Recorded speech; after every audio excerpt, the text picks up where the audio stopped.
평형성이라는 것은 동적 평형성과 정적 평형성이 있기 때문에 보시다시피 자로 줄자를 걸어놓고 서 있는 상태에서 손을 들고 뒤꿈치를 띄지 않고 앞으로 얼마나 갈 수 있는지 펑셔널 리치라는 항목을 측정했고요. 이건 젊은 분들도 많이 하고 있습니다만은 젊으신 분들은 눈 감고 외발서기 같은 거가 사용되고 있습니다만 노인분들이 불가능하기 때문에 눈 뜨고 외발서기, 그리고 약 10cm 테이프를 붙여놓고요. 3m간 텐덤 워킹이라고 해서 그 줄에 벗어나지 않게끔 빠른 걸음으로 걷게끔 평형 바란스 능력을 갖다가 측정을 도입했습니다. 그 다음에 이제 손의 협응성입니다. 이것도 굉장히 중요합니다.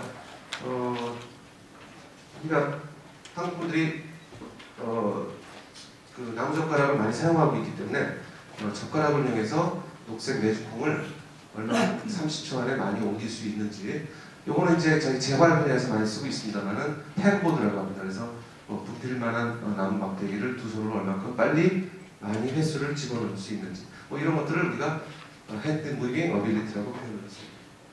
그 다음에 누워있는 상태에서 시작하면 일어서서 차렷할 때까지의 시간, 이런 거를 토대로 아까 말씀드린 대로 여러가지 42개의 항목을 토대로 추정식을 작성해 본 결과 저희가 작성한 장수 연령의 항목은 보시다시피 하나부터 시작해서 지질 성분, 신체 구성, 그 다음에 동작 범위라든지 평형성, 그 다음에 지구력, 이런 항목들이 산출이 됐습니다.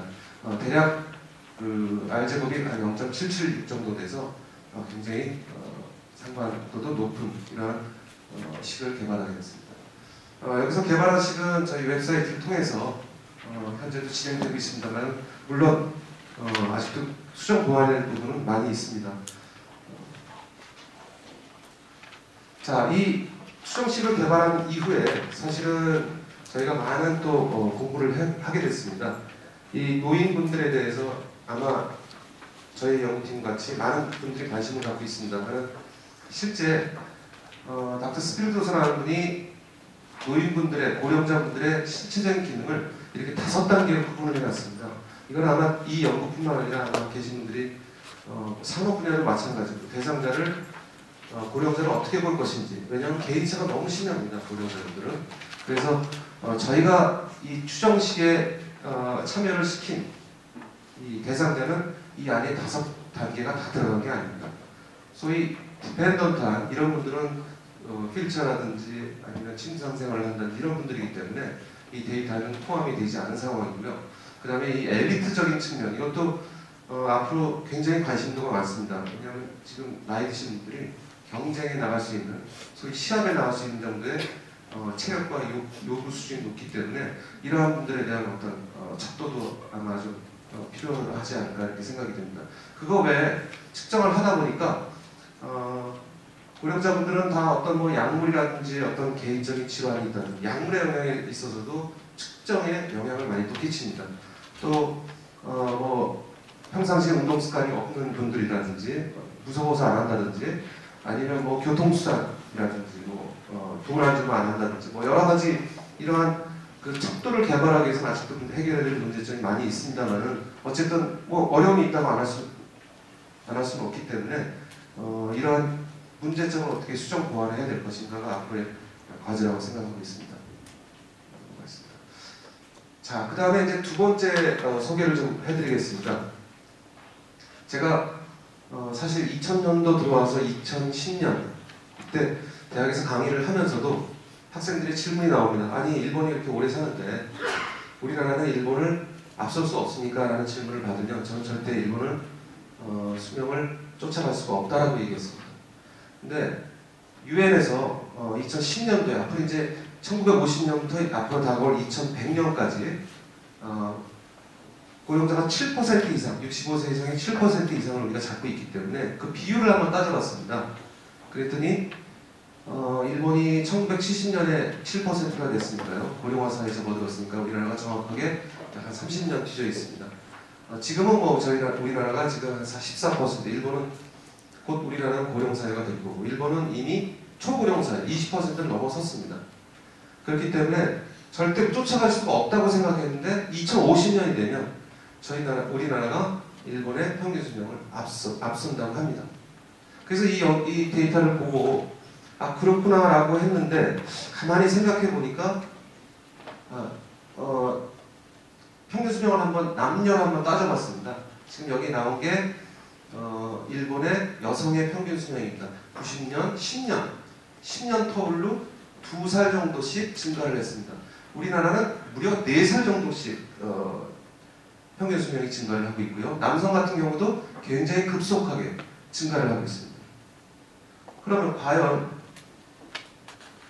과연 이렇게 우리나라가 일본을 앞서고 있는데 정말 건강 체력 수준도 이렇게 쫓아가고 있을지 이게 굉장히 궁금증을 갖게 됐습니다. 마침 제가 97년부터 2000년까지 공동 연구를 한 대규모의 프로젝트가 하나 있었습니다. 그때 그 한일 똑같이 제가 아까 말씀드린 그런 체력 요소를 갖다가 순수하게 체력만 가지고 비교를 한 결과가 굉장히 흥미있습니다. 저희 나라가 요선으로 나타나 있고요. 여기 일본입니다. 65세에서 69세, 5세 단위로 끊었습니다.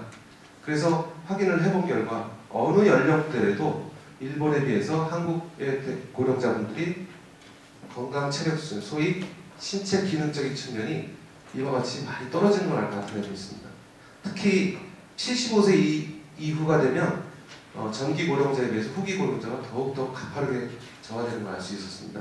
이때는 그냥 이걸로만 끝났습니다만 아까 전에 말씀드린 대로 우리 평균 수명이 일본을 따라가 잡고 있는데 그럼 지금은 어떻게 될 것인가? 그래서 12년 전에 저희가 측정한 결과와 그 다음에 12년 이후에 저희가 똑같은 방법을 동원해서 측정을 해서 과연 어떤 차이가 있는지 여기에 대한 결과를 보게 되었습니다.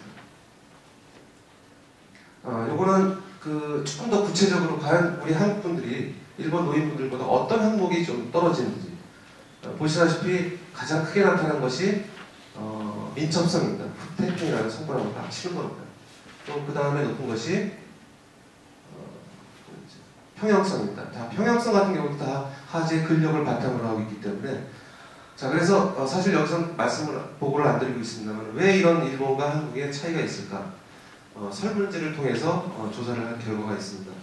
물론 교육 수준이라든지 영양 습관 그거 외에도 저희 나라는 일본에 비해서 어르신을 공경하는 이런 문화가 아직도 있습니다. 그래서 노인분들이 일상생활을 영위하면서 신체 활동을 할 기회를 안 줍니다. 무거운 걸 들려고 해도 젊은 분들이 가서 아이고 어르신 왜 그러십니까? 들어준다든지 버스를 타면 항상 자리를 양보한다든지 또 그거 외에도 참 재밌는 결과도 나오는 것이 아직도 우리 나이가 드신 분들은 어떤 양반이라는 개념이 아직도 남아있습니다. 그래서 몸을 많이 움직이면 주책 떤다고 그러고 뭐 이런 개념도 여기 나와 있는 어떤 체력, 일상생활 관련된 체력에 영향을 주지 않았겠느냐는 생각이 들었습니다. 자, 그래서 12년 전의 데이터와 2012년에서 13년도의 데이터를 720명을 한일, 원주, 수원, 부산 그리고 지진 난 곳이죠. 후쿠시마, 이바라키, 찌바라는 곳에 수준이 비슷한 곳에 랜덤으로 고령자를 모아서 측정을 해봤습니다. 복잡하게 나왔는데요. 간단하게 말씀을 드리면 이겁니다. 이게 이제 99년에서 2000년까지 한일과 비교고요. 이게 12년 후의 비교입니다. 자, 12년 전에는 그나마 큰 차이가 없었습니다만은 12년 전과 12년 후에 우리 한국분만 비교를 해보더라도 우리 한국분들이 지금 그때 당시보다 더 체력이 더 떨어지고 있습니다. 깜짝 놀랐습니다. 어떻게 동일한 방법을 동원해서 동일하게 측정을 했는데도 불구하고 이런 결과가 나왔을까? 그래서 이걸 종합적인 펑셔널 피트니스 스코어로 변화를 시켜놓고 보니까 우리 지금 12년 후에 한국분이 이때보다도 훨씬 떨어지고 일본보다도 당연히 떨어지고 있습니다. 요거를 저희가 새롭게 연령 축도를 한번 바꿔서 물론 장수연령은 좀 틀립니다만 순수하게 체력만 가지고 연령 축도를 한번 비교를 해보니까 이때 당시에 이게 이제 그 12년 전입니다. 우리 한국은 실제 연령과 어떤 체력 연령을 비교해 보니까 큰 차이가 없었습니다. 일본은 실제 연령에 비해서 체력 수준의 연령이 약 2세 정도 젊었고요. 자 그러면 12년이 지난 지금 일본의 데이터는 어떻게 되냐? 큰 차이가 없습니다. 일본 꾸준하게 동일한 건강 체력을 유지하고 있다는 얘기죠. 거기에 비해서 한국은 최근에 측정한 겁니다만은 실제 연령에 비해서 건강 체력에 관련되는 연령이 무려 3세 정도가 늙게 나타났다는 얘기죠. 자, 이걸 봄으로 인해서 좀 이따 말씀드리고요. 그 다음에 여기서 또 한 가지, 아까 제가 75세 이후는 어떠냐라고 봤더니만 75세 이전에 비해서 75세 이후는 더 일본과 큰 차이를 나타내고 있습니다. 또한 우리나라가 12년 전과 지금 비교했을 때 75세 이후, 그래서 물론 여기서 나온 데이터가 물론 데이터의 수라든지 부족하게 많습니다만은 이걸 어떻게 정책에 입안을 해서 이 75세 이후의 분들을 어떻게 도움을 줄 것인가, 이런 것도 고민을 해봐야 될 것 같습니다. 자, 그래서 결론을 말씀드리면 제가 거의 한 20년, 제 전공은 원래 순환 계통의 운동 효과를 연구를 해왔습니다만 약 한 20년 전부터 고령자에 대해서 연구를 했습니다. 제가 지금 50인데 30세부터 고령자 연구를 해봤습니다. 지금 후회가 많이 됩니다. 제가 노인네가 되면, 늙은이가 되면, 어르신이 되면 아마도 이 노인분들에 대한 척도를 개발하는 데 도움이 많이 될 것 같은데 아마도 많은 연구자분들이 중간에 많이 포기를 합니다. 왜냐하면 너무나 개인차가 심합니다.